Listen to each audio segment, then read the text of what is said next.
Politics and Ivy got tales to share. Life in general, we go everywhere. From politics to soul repair. Tune in now, we got time to spare. Hey everyone, welcome to another deep dive. Today we'll be looking at an Alan Watts lecture.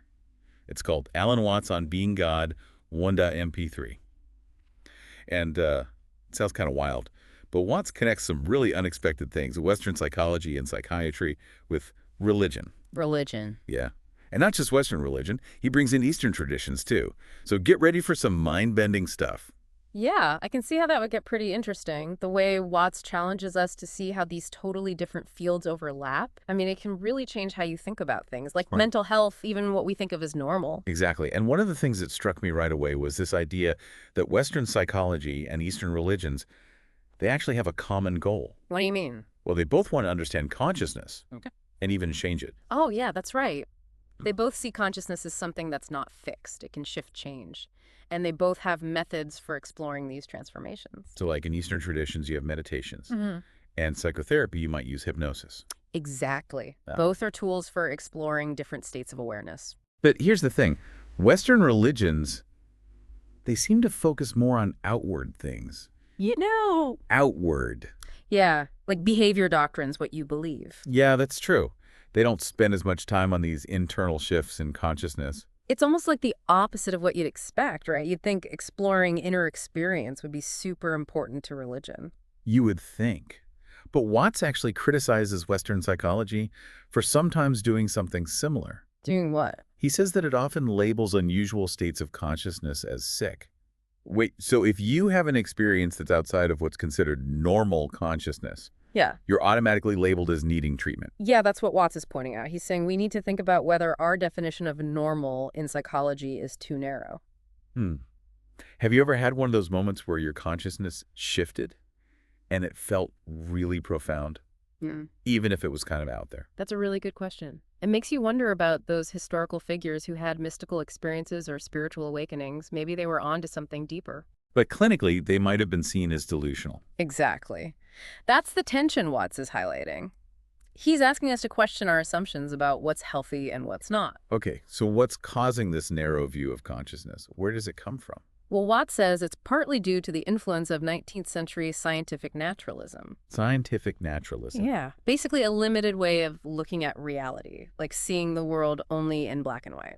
That's like that analogy he uses about reality looking like a bleak Monday morning. But how does this affect how we think about mental health and well-being? I mean, that sounds kind of depressing. It can lead to putting too much emphasis on treating mental distress as just a biological or neurological issue without looking at other things, Other things. like social factors, spiritual stuff.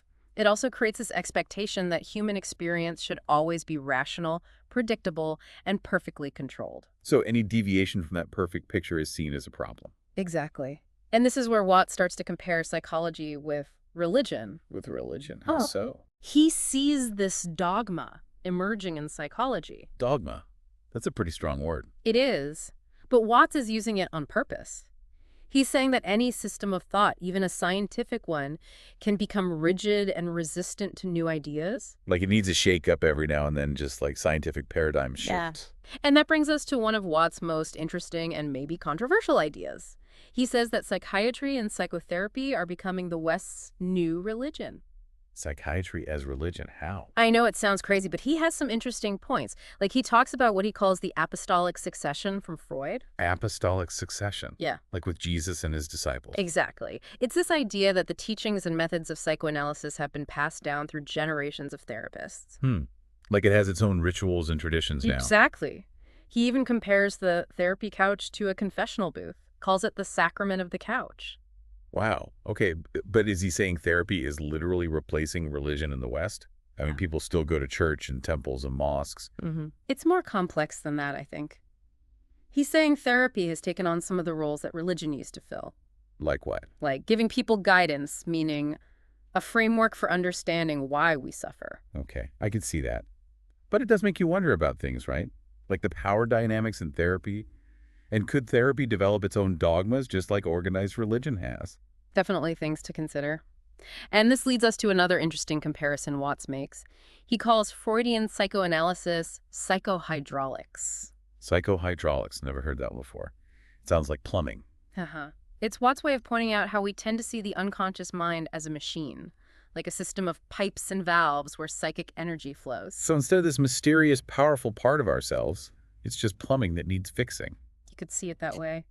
And this view has really shaped how we approach therapy. It's all about analyzing and finding root causes of distress. Like pinpointing the exact moment a metaphorical pipe got clogged. Yeah, but where does this idea of the unconscious being less evolved fit into all of this? Well, if you see the mind as evolving, then the unconscious, with all its primal instincts, might be seen as more basic. Like we need to control this wild animal inside of us. Maybe, instead of trying to understand it. Watt suggests that the unconscious might actually have wisdom and creative potential that we ignore or suppress. It's not something to fear, but something to learn from. That's a totally different way of looking at it. And it makes me think about what Watts says is the biggest heresy in Western religion claiming to be God. Interesting connection. He sees a connection between the rejection of Jesus' claim and how society treats people with unusual states of consciousness. So someone who has a powerful mystical experience might be treated like a heretic. Because their experience doesn't fit with conventional beliefs. Exactly. And that leads him to criticize what he calls official psychiatry, which we'll talk more about next time. It's kind of crazy to think about, right? Watts comparing how much we know about the mind to what people knew about the galaxy back in the 1300s makes you wonder if we're even close to understanding what the mind can really do. It really does. Maybe we need more humility when we approach mental health. Less about forcing things into categories and more about just being curious. I agree. Watts isn't saying therapy is bad or that psychiatry is useless. He's just saying we should be careful about being too rigid in our thinking. Right. He tells that funny story about talking to a Buddhist monk in Thailand. Oh, yeah. What was it? The monk was convinced that his meditation technique was the only right way to reach enlightenment. And Watts challenges that. Oh, yeah. He compares it to someone claiming to have the only ferry boat that can cross a river.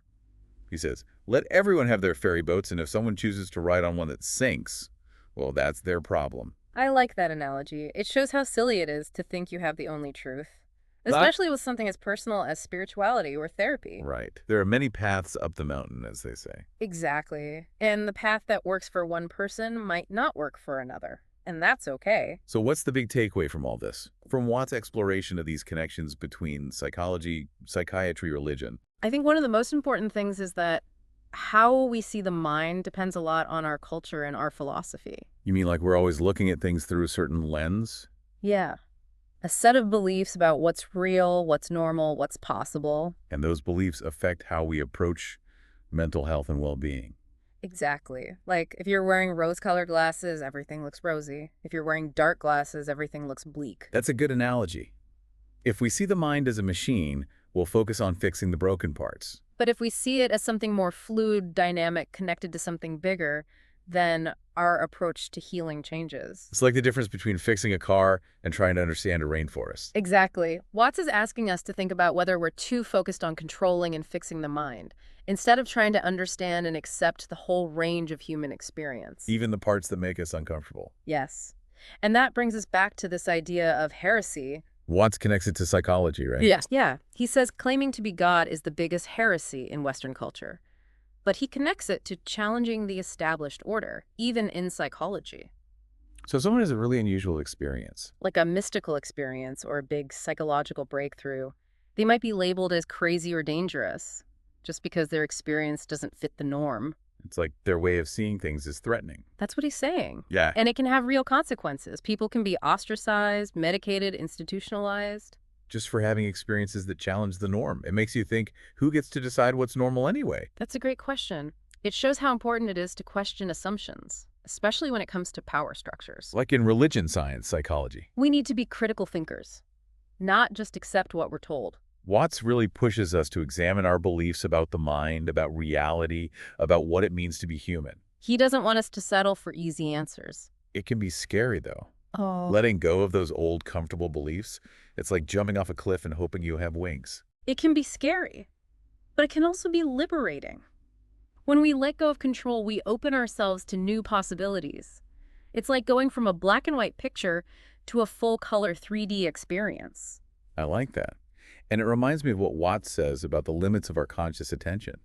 He says most people can only think about 3 things at once without writing them down, That's right. He's showing how limited our conscious minds are. like trying to see the Grand Canyon through a tiny peephole. Exactly. And he says we need to find ways to tap into those deeper parts of ourselves, the parts beyond our conscious thoughts. Like the intuition. Yes, access that inner wisdom we all have. That's why he's so interested in Eastern religions, right? Their emphasis on things like meditation yoga. They're not just about relaxation, They're about expanding awareness, going beyond the limitations of the conscious mind. like switching from dial-up to high-speed internet. Exactly.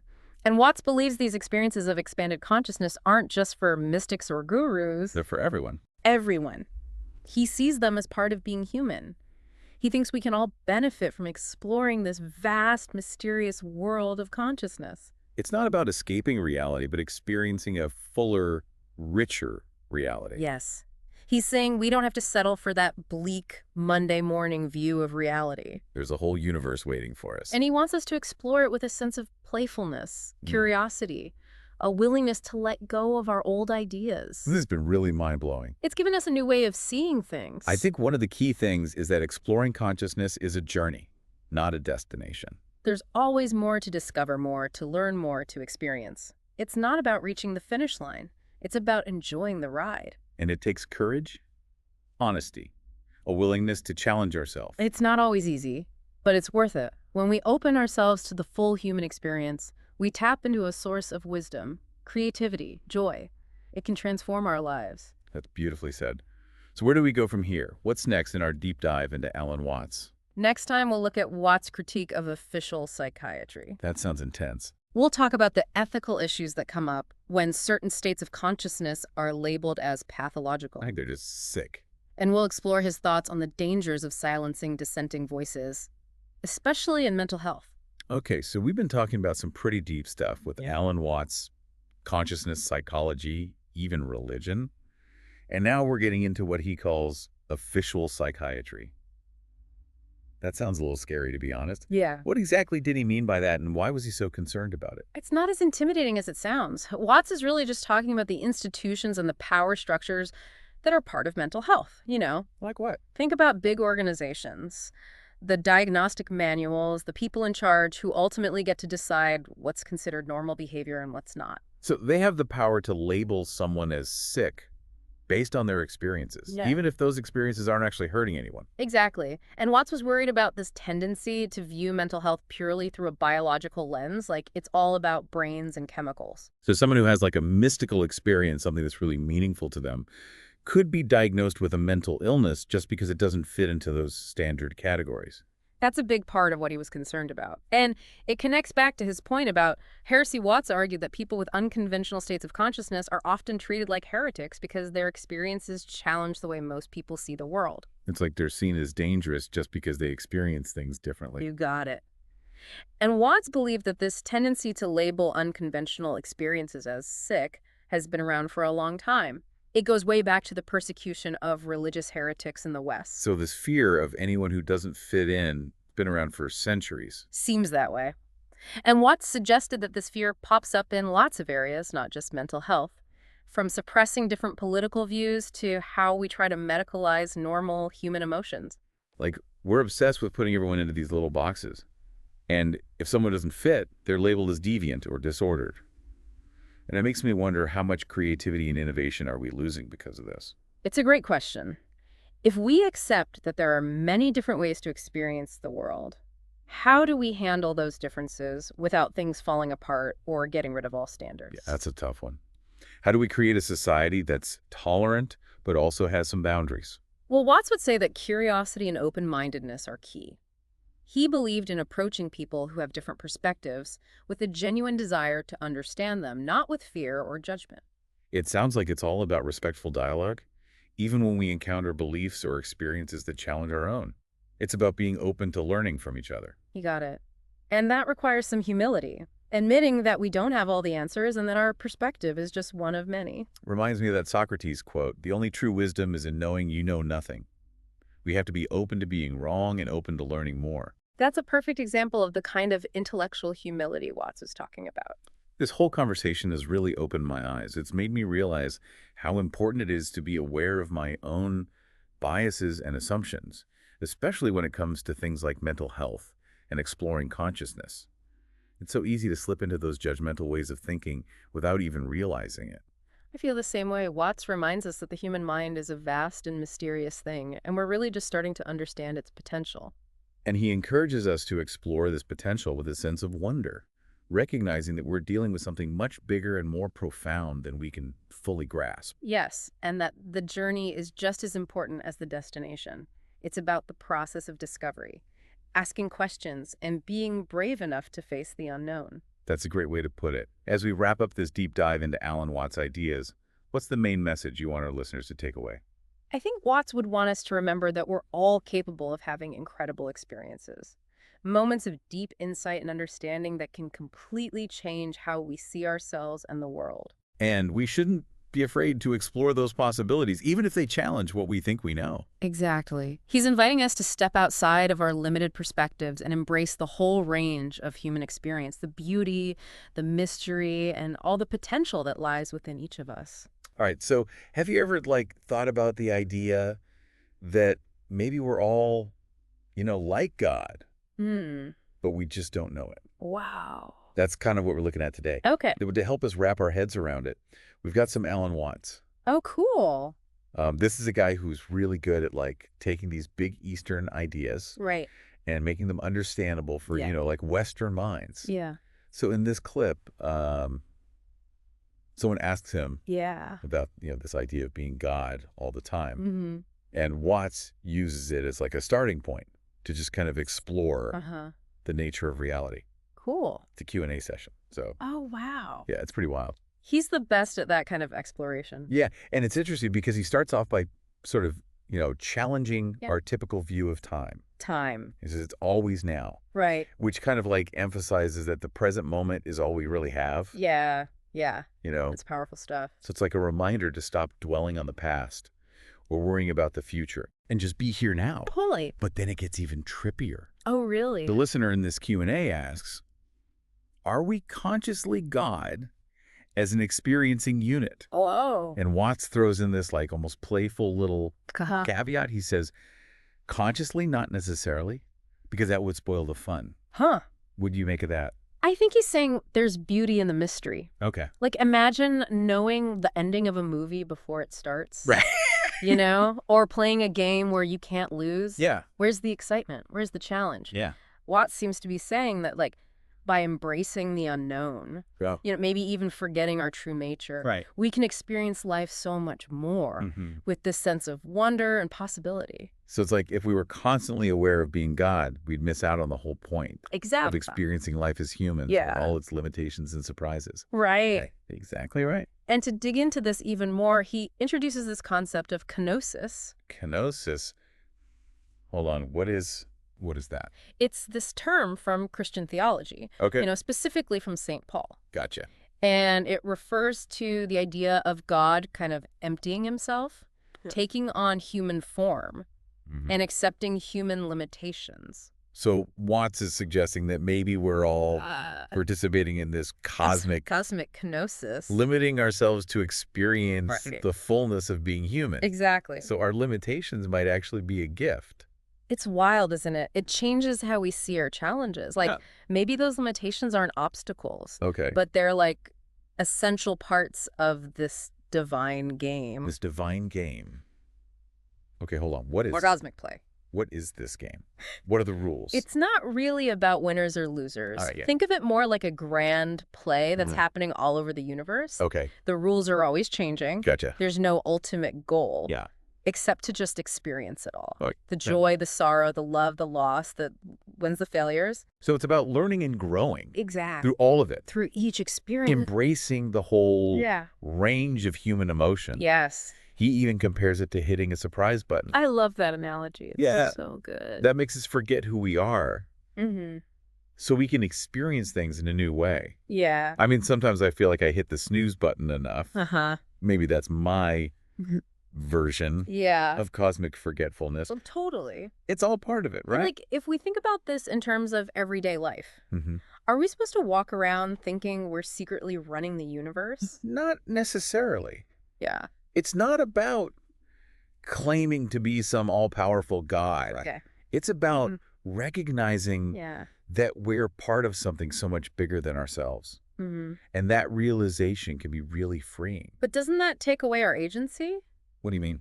Like, if we're just actors in this play, Right. what's the point of trying to change anything? I think it's the opposite, actually. When we realize we're all connected, it can empower us to act with more compassion Okay. and purpose. So it's not about resigning ourselves Right. to some predetermined script, Yeah. but playing our roles It's awareness with awareness. and intention. Gotcha. So how can we actually apply this idea of kenosis to our lives? That's a good question. What does it look like to, like, empty ourselves and embrace our limitations? I think it could be about letting go of control, Okay. accepting that we don't have all the answers. Yeah. I'm open to new experiences, new perspectives. Mm. It's about finding joy in the journey, even when it's tough, Yeah. and trusting that there's a deeper meaning to it all, Okay. even if we don't understand it. So instead of resisting our limitations, we could use them as chances to grow and learn. Exactly. It's about finding wonder in the ordinary, Mhm. appreciating the present moment, Right. and letting ourselves be surprised by life. It's always now. It's always now. So maybe we are all part of something incredible, Mm. like this divine game or cosmic play, It's a beautiful idea. but we don't need to know how it ends Yep. to enjoy the show. Here's something to think about. Okay. If you had the chance to press that surprise button Yeah. that Watts talks about, The one to forget who you are? to choose to forget Yeah. and experience life brand new, Okay. would you do it? Hmm. And what does our answer tell you Oh, about how you're living right now? that's deep. Thanks for joining me on this deep dive. It's been a wild ride. Until next time. See ya.